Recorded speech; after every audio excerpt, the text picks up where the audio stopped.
नमस्कार साथियों, स्वागत है सिलेक्शन गुरुजी ऑनलाइन यूट्यूब चैनल के SSC GD special practice session batch में। और जैसा कि आप जानते हैं कि हम इसमें डिस्कस करते हैं आपके साथ एसएससी जीडी के प्रीवियस ईयर के क्वेश्चंस और किसी भी एग्ज़ाम की तैयारी के लिए प्रीवियस ईयर के क्वेश्चंस बहुत इंपॉर्टेंट माने जाते हैं। तो स्टार्ट करते हैं आज का सेशन। पहला क्वेश्चन ध्यान दीजिएगा कि 10 किग्रा बेहतर किस्म वाले चावल से में 5 किग्रा घटिया किस्म का चावल मिला दिया जाता है। बेहतर किस्म और घटिया किस्म वाले चावल की कीमतें क्रमशः 85 रुपये और 46 रुपये हैं। मिश्रण का प्रति किग्रा औसत मूल्य ज्ञात कीजिए। 8 फरवरी 2023 के शिफ्ट नंबर 1 का क्वेश्चन है ये एसएससी जीडी का। और आइए डिस्कस करते हैं आपसे ये क्वेश्चन। ध्यान दीजिएगा, 10 केजी का ये चावल 85 रुपये के रेट से 850 रुपये का हो गया और 5 केजी चावल जो घटिया किस्म का है, जो इन्फीरियर क्वालिटी का है, वो हो गया 40, 50, 200, 5, 36, 230 रुपये का। यानी अगर टोटल करोगे आप तो ये हो गया 1080 रुपये का चावल। कितना चावल? 15 केजी। औसत मूल्य की बात कर रहे हैं तो 1080 बटा 15, 15 सत्ते 105, 3 15 दूनी 30, 72 रुपया पर केजी। ये आपका last option D option correct हो जाएगा। यहाँ तक कोई तकलीफ नहीं है, कर लोगे। अगला क्वेश्चन ध्यान देना, सारे सिंपल से क्वेश्चन है। अगला क्वेश्चन है, यदि x प्लस वाई संबंध x minus Y is equal to 3:2 तब x square plus Y square संबंध x square minus Y square क्या होगा? 1 मार्च 2019 शिफ्ट नंबर 1 का क्वेश्चन है। ध्यान दीजिएगा।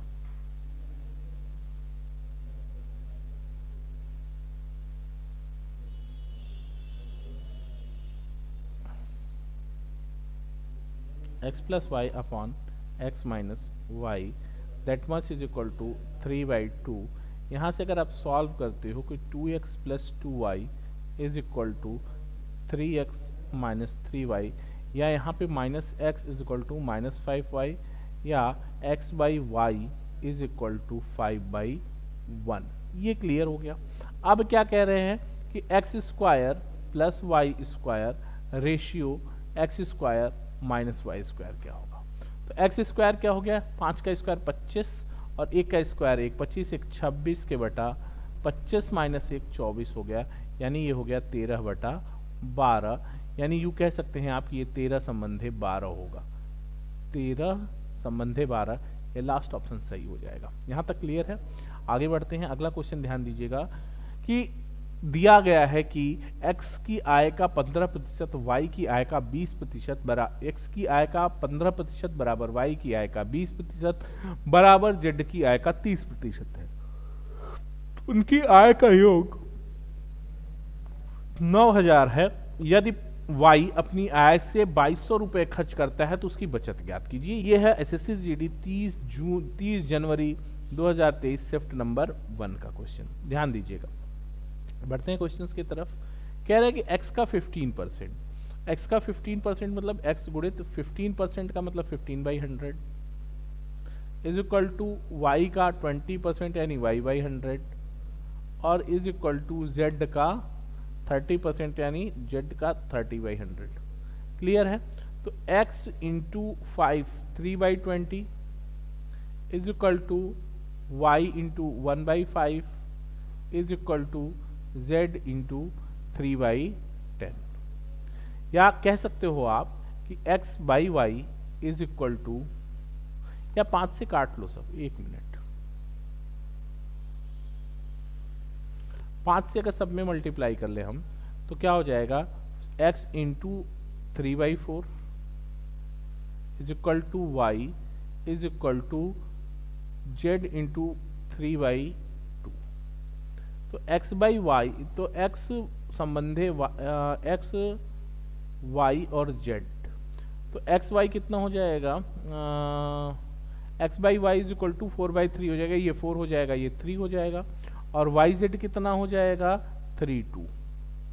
ठीक है, अगर मिक्स कर लोगे तो ये हो जाएगा 4 3 2, यानी x4 y3 z2 यानी 6 4 3 7 2 9 9 बराबर है 9000 के। तो y is equal to 3 is equal to 3000 और 3000 में से 2200 रुपये वो खर्च कर देता है तो उसकी बचत हो जाएगी 800। ये यहाँ पे हो गया और ये आपका सी ऑप्शन करेक्ट हो गया। यहाँ तक कोई तकलीफ नहीं है, बात को समझने की कोशिश करना। कह रहे हैं कि x का 15% इज इक्वल टू y का 20% इज इक्वल टू z का 30%। इसमें क्या करोगे आप कि एक्स वाई जेड का रेशियो बनाओगे 4:3:2 और यहाँ से 5 4 3 7 2 9 बराबर 9000 और y की वैल्यू कितनी है 3 का मतलब है 3000 और 2200 रुपये अगर खर्च हो जाता है तो बचत है 8000 रुपये। क्लियर है यहाँ तक, कोई दिक्कत नहीं। अगला सवाल ध्यान दीजिएगा। एक बेईमान फुटकर विक्रेता अपनी वस्तुओं को 1 किग्रा के स्थान पे 800 ग्राम वजन का उपयोग करके 18% के लाभ पर बेचता है, उसका वास्तविक लाभ प्रतिशत क्या है? सवाल थोड़ा सा डिस्टर्ब आपको कर सकता है, थोड़ा सा इसका लैंग्वेज आपको समझना पड़ेगा। एक प्रॉफिट वेट से है और दूसरा प्रॉफिट रेट से है। तो वेट का क्या प्रॉफिट है? वेट से प्रॉफिट ये है कि उसको 1 केजी के स्थान पर 1000 ग्राम आपको देना चाहिए, लेकिन वो दे कितना रहा है 800 ग्राम, सॉरी, यानी 200 ग्राम का प्रॉफिट वो यहाँ से मार रहा है। तो यानी उसका profit P1 is equal to 200 gram का प्रॉफिट बटा 800 डिलीवर कर रहा है तो गुणित 100, यानी 25% प्रॉफिट हो जाएगा उसको बाई वेट हो जाएगा। और रेट से क्या है? P2 रेट से कितना है 18%। ठीक, तो अब क्या है x दोनों का mix profit x plus Y plus X Y by 100 is equal to 25 plus 18 plus 25 गुणित 18 बटा 100। 25 चौका 100, 4 चौके 16, 2 4 पंजे 20, तो 25 18 हो गया आपका 43 और 43 4 47.5%। यह आपका आंसर हो जाएगा, डी ऑप्शन करेक्ट हो जाएगा। यहां तक कोई तकलीफ नहीं है, कर लोगे। अगला क्वेश्चन देखो। अगला क्वेश्चन क्या करें कि एक पेन का क्रय मूल्य 121.5 है और इसका अंकित मूल्य 150 रुपए है। कोई लाभ या हानि ना हो, इसके लिए अंकित मूल्य पर अंकित मूल्य पर 2 समान क्रमिक प्रतिशत छूट कितना होगा? ध्यान से समझो, कोई लाभ या हानि ना हो यानी वस्तु क्रय मूल्य पर बेच दी जाए, यही मतलब है। देखो भाई, कोई लाभ या हानि ना होने का मतलब यह है कि वस्तु क्रय मूल्य पर बेच दी जाए। इसका मतलब 150 रुपया अंकित मूल्य है और इसको आप बेच रहे हो 121.5 में, यानी आपको छूट मिल रही है 28.5 की। अब हाँ, सॉरी, छूट नहीं, ये छूट है 28.5 रुपए की छूट है। तो छूट प्रतिशत निकाल लो कितना हुआ। छूट प्रतिशत बराबर हो जाएगा छूट 28.5 बटा अंकित मूल्य गुणित 100। 50 तियां 75, 50 तियां 150, 2, ठीक। और ये 3 से काट दोगे तो 3 9 27 और 3 5 15, 9 दूनी 18, 19% हो गया। यहाँ तक क्लियर है, यहाँ तक कोई तकलीफ नहीं है। अब क्या कह रहे हैं कि कितनी क्रमिक छूट दे देते कि 19% हो जाता? तो 2 क्रमिक छूट के समतुल्य छूट जो 19% आए वो 10% होगा। पूछो कैसे? x plus Y minus X Y by 100, यानी 10 प्लस 10 माइनस 10 गुणित 10 बटा 100 बराबर 19%। ये यहाँ तक क्लियर है कहानी, कोई दिक्कत नहीं, कर लोगे। ठीक, आगे बढ़ते हैं अगले क्वेश्चन की ओर। कह रहे हैं कि 2400 रुपए की धनराशि पर 20 मार्च 19 से 31 मई 19 तक ब्याज दर 6.1/4% हो तो साधारण ब्याज कितना होगा? एसएससी जीडी 1 दिसंबर 2021 शिफ्ट नंबर 3 का क्वेश्चन है। ठीक है, तो साधारण ब्याज क्या हो जाएगा? मूलधन 2400 मूलधन गुणित दर 6 चौके 24 1 25/2 25/4। और समय की बात देखो, 20 मार्च से 31 मार्च 11 दिन, सॉरी 11 दिन, हाँ 11 दिन, और अप्रैल 30 दिन और मई 31 दिन। तो ये हो गया कुल 3 2 और 72, 3 5 15, ये 12 दिन होगा। सॉरी, मार्च में 12 दिन होगा, 2 1 3 और 3 3 6 1 7 73 दिन। 73 दिन वर्ष में बदलोगे तो 365 से भाग दे दोगे तो 365 73 दिन क्या हो जाएगा? साल में बदल जाएगा और बटा 100। सॉल्व कर लो, 0000 से खत्म, 73 पचे 365, 5 पचे 25 और 4 6 24, 6 पंजे 30, यानी ब्याज कितना हो गया? 30 रुपया। सिंपल, एकदम इजी क्वेश्चन। ठीक है, आगे बढ़ूं। अगला क्वेश्चन, अगर कहीं कोई दिक्कत है तो निश्चित रूप से आप हमारे कमेंट बॉक्स में जरूर बताइए। लारा ने एक बैंक से 8,000 रुपए की जमा किया, जिस पर उसे छमाही चक्रवृद्धि ब्याज दिया जाने वाला 10% वार्षिक दर से चक्रवृद्धि ब्याज मिलता है। वह 18 माह में कितनी राशि प्राप्त करेगी? सीधा सीधा सवाल है कि एक बैंक में 8,000 रुपए जमा किया जाता है, जहां ब्याज दर 10% वार्षिक है और छमाही देय होती है, तो 18 माह में कितनी राशि होगी?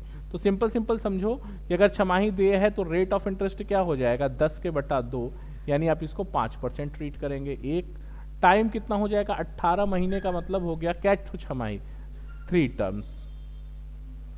अब आप निकाल लो, 8,000 रुपया है, 3 बार आपको 5% लेना है। 5% का मतलब 1/20 से है, तो 20 चौका 80, 400, फिर 1/20 करोगे तो ये हो जाएगा 20, और फिर इसका 1/20 करोगे तो ये 1, तो 331 से मल्टीप्लाई कर लोगे तो 1200 प्लस 60 यहाँ गुणा करोगे और प्लस यहाँ गुणा करोगे तो 1, यानी 1261 इसका ब्याज हो जाएगा। और पूरा मिश्रधन पूछ रहा है तो 9,261 इसका आंसर आ जाएगा, 9,261। यहाँ तक कोई तकलीफ नहीं है, कर लेंगे। आगे बढ़ता हूँ। अगला क्वेश्चन देखिएगा कि यम, यन, ओ क्रमशः 22, 24 और 16 दिनों में एक कार्य कर सकते हैं यदि वे बारी बारी से एक एक दिन कार्य करते हैं। जैसे कि एम पहले दिन कार्य करता है, एन दूसरे दिन कार्य करता है, ओ तीसरे दिन कार्य करता है और फिर यम चौथे दिन कार्य करता है। इसी प्रकार क्रम जारी रहता है तो कार्य लगभग कितने दिनों में पूरा हो जाएगा? सिंपल सवाल समझने की कोशिश करो दोस्त की। देखो, एम एन ओ है, एम है, यन है और ओ है। यम 22 दिन, एन 24 दिन और ओ 16 दिन। एलसीएम जब आप इसका लेते हो तो इसका एलसीएम आ जाएगा आपको 528, निकाल लेना आप। और एक एम का एक दिन का काम 24, एन का एक दिन का काम 22 और ओ का एक दिन का काम आ जाएगा आपको 33। पहले दिन ये काम करेगा, दूसरे दिन ये काम करेगा, तीसरे दिन ये काम करेगा। इसका मतलब पूरा 3 दिन में कितना काम होगा? 79। कितने दिन में? 3 डेज। ठीक, तो यहाँ गुणा कर लेते हैं। अगर इधर हम 6 से गुणा करें तो 18 दिन। 18 दिन में कितना काम हुआ? इधर भी 6 से गुणा कर लें अगर हम, तो हो जाएगा 474 काम हो जाता है 18 दिन में। चौथे दिन जो काम बचेगा, मतलब 19वें दिन काम पूरा हो जाएगा, यानी काम पूरा होने में लगभग 19 दिन लगेगा। क्लियर है कहानी?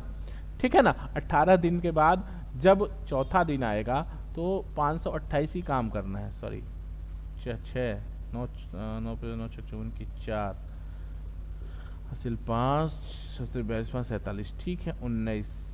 हाँ 1 मिनट, देखो यहाँ पे क्या हो गया। आप 19वें दिन आएगा, ये 24 काम करेगा, तो 4 4 8 7 2 9, 498 काम हुआ। अब इसके बाद 22 काम होगा। 22 काम होगा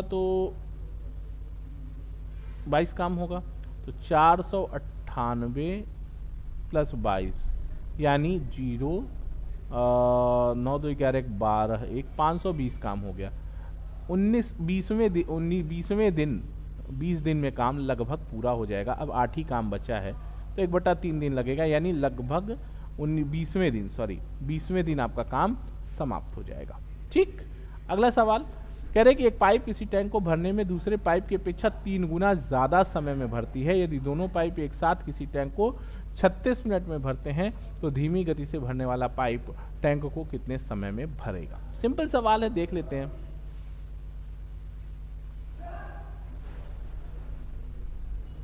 क्या बता रहे हैं कि एक पाइप है जो टैंक को x घंटे में भरता है और एक दूसरा पाइप है वो 3x घंटे में भरता है।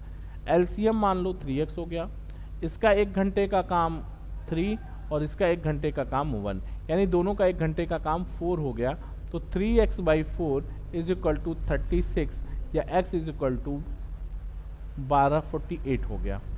ठीक है, अब 48 मिनट में भर दिया तो धीमी टंग भरने वाला नल कितना? 48 तियाँ कितना टाइम लगेगा? 144 मिनट। 144 मिनट, ये आपका ऑप्शन सी करेक्ट हो जाएगा। सही है, आगे बढ़ता हूँ। अगला क्वेश्चन देखना, ए बी और सी, ए बी और सी क्रमशः 5 मीटर प्रति सेकंड, 3 मीटर प्रति सेकंड और 8 मीटर प्रति सेकंड की चाल से दौड़ते हैं। वे एक ही समय में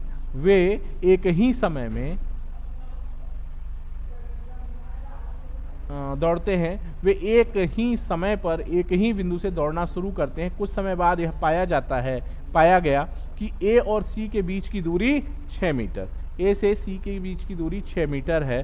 तो ए से बी के बीच की दूरी क्या होगी? ध्यान देना, ए है, बी है और सी है। ये हो गया 5 मीटर पर सेकेंड, ये हो गया 3 मीटर पर सेकेंड और ये हो गया 8 मीटर पर सेकेंड। ठीक, इसको देखो, अगर 2 सेकेंड का टाइम दे दोगे तो ये 10 चला जाएगा, ये 6 चला जाएगा और ये 8 16 चला जाएगा। क्या पाया गया था कि शुरू करते हैं, कुछ समय बाद यह पाया गया कि ए और सी के बीच की दूरी 6 सेमी है, 6 मीटर है। ठीक है, ए से सी के बीच की दूरी 6 मीटर है। ठीक, 6 मीटर है तो कह रहे हैं वो है 6 मीटर। ठीक है, तो कह रहे हैं ए से बी के बीच की दूरी कितनी होगी? तो ए से बी की दूरी क्या? 10 और 6 के बीच का अंतर 4 मीटर है। यानी जब ए और सी के बीच की दूरी 6 मीटर होगी तो ए से बी के बीच की दूरी 4 मीटर होगी। क्लियर है कहानी? एसएससी जीडी के प्रैक्टिस सेशन बैच में आज इतना ही। कल फिर मुलाकात होगी और कुछ बेहतरीन शानदार सवालों के साथ। आप सभी को नव वर्ष की हार्दिक शुभकामनाएं, आपके मंगल भविष्य और जो भी वैकेंसीज इस समय आपके लिए चल रही हैं उन वैकेंसीज में आप सफल हों, आपका सिलेक्शन हो, इन दुआओं के साथ। और ये साल आप लोगों के लिए खुशियों का साल हो के साथ आपसे विदा लेता हूं। कल फिर मुलाकात होगी आपसे एसएससी जीडी के इस स्पेशल प्रैक्टिस सेशन बैच में। देखते रहिए सिलेक्शन गुरुजी ऑनलाइन। जय हिंद, जय भारत।